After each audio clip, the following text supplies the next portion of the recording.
Olá, eu me chamo Gislaine e para quem não me conhece, através deste canal eu venho contar algumas experiências e alguns testemunhos que eu já tive e que eu tenho com o Senhor, com o Espírito Santo. E hoje eu vou contar como começou, como foi o meu encontro, como foi a minha primeira experiência com o Senhor Jesus. Da Igreja Católica, e eu tinha terminado a primeira comunhão, e eu já logo iniciei a crisma. E a gente estava, as crianças, nós estávamos ensaiando um louvor, uma música, para o Teatro de Páscoa. E era o Teatro de Páscoa. E eu já fazia algum trabalho na Igreja Católica, eu cantava no coral da igreja, e eu participava também com uma senhora do nosso bairro. A gente fazia alguns trabalhos de visita, de oração, e eu já participava desse grupo e elas me levavam, essas mulheres, elas me levavam com elas para estar participando desse trabalho comunitário. E eu sempre fui muito curiosa com as coisas de Deus. Eu tinha ganhado uma Bíblia pequena, com a capa cinza, que era só no Novo Testamento da escola, e entre 10, 11 anos por aí.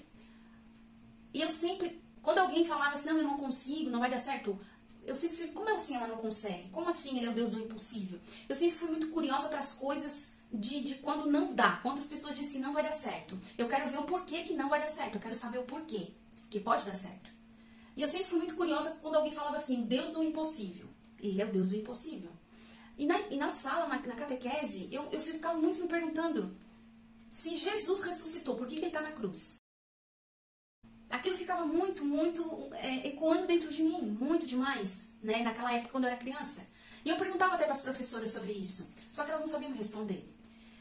E elas falavam de uma forma que eu não entendi. E num desses ensaios, que eu já entrei, eu tinha entrado para a catequese, para fazer a crisma, num desses ensaios do louvor, a gente estava saindo, tinha terminado o ensaio, nós estávamos saindo, estava passando pela igreja e tinha uma imagem de Jesus na cruz, uma imagem muito grande de Jesus na cruz.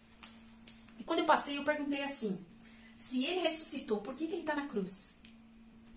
E foi daí que eu tive uma experiência.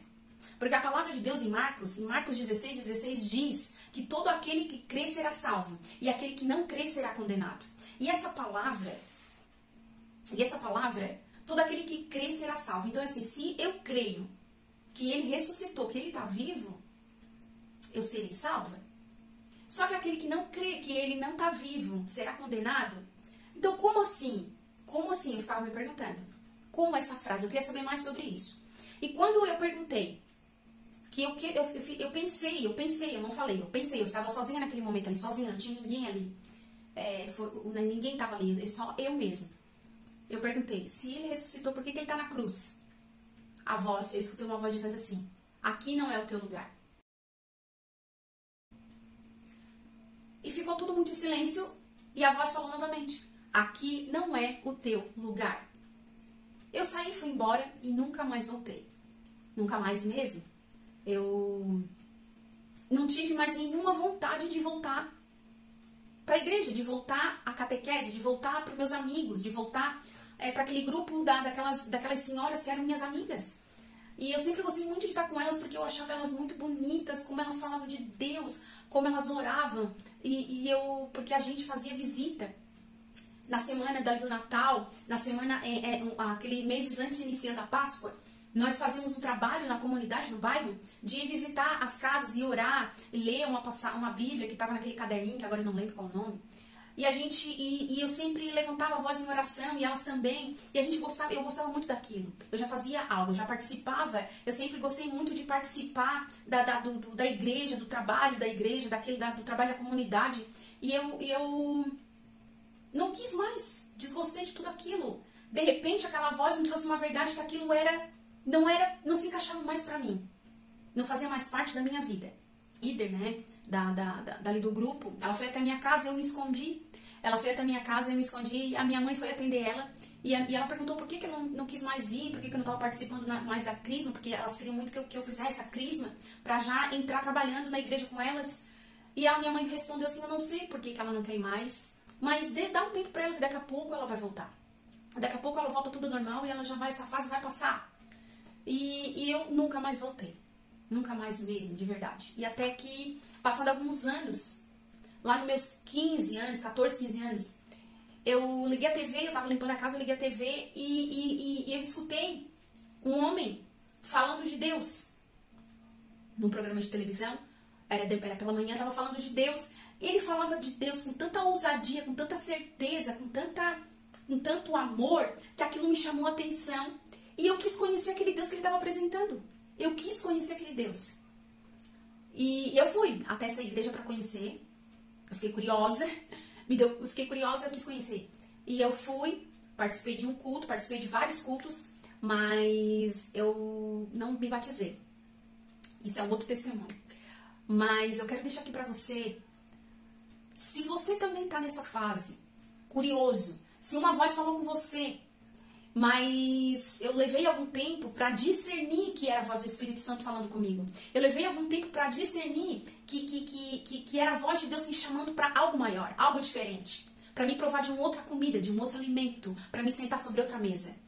Porque por algum período a gente passa por muitas vozes ao nosso redor. É muitas vozes que vêm à nossa mente, que está dentro da nossa alma, que silencia e diminui a voz de Deus dentro da gente. Mas se você está ouvindo essa voz, que é tempo de você conhecer um Deus sobrenatural, um Deus do impossível de verdade, um Deus que tem um amor que invade a nossa alma, o nosso ser e modifica todo o nosso DNA. E traz à luz aquilo que está na escuridão. Esse Deus, ele bota para fora a nossa verdadeira identidade. A nossa verdadeira identidade nele. Porque a palavra diz que todo aquele que crê nele, que todo aquele que crê nesse Deus soberano, nesse Deus altíssimo, nesse Deus sobrenatural, nesse Deus que faz o impossível, todo aquele que nele crê será salvo. Mas você precisa conhecer esse Deus. Esse Deus precisa se revelar a você. Dessa forma como ele se revelou a mim, ele tem que se revelar a você também. Então, as vozes do mundo, as vozes interiores, as vozes que nos paralisam, nos deixam surdo para ouvir a voz de Deus, elas têm que silenciar, tem que ser o contrário. A voz de Deus ela tem que aumentar dentro de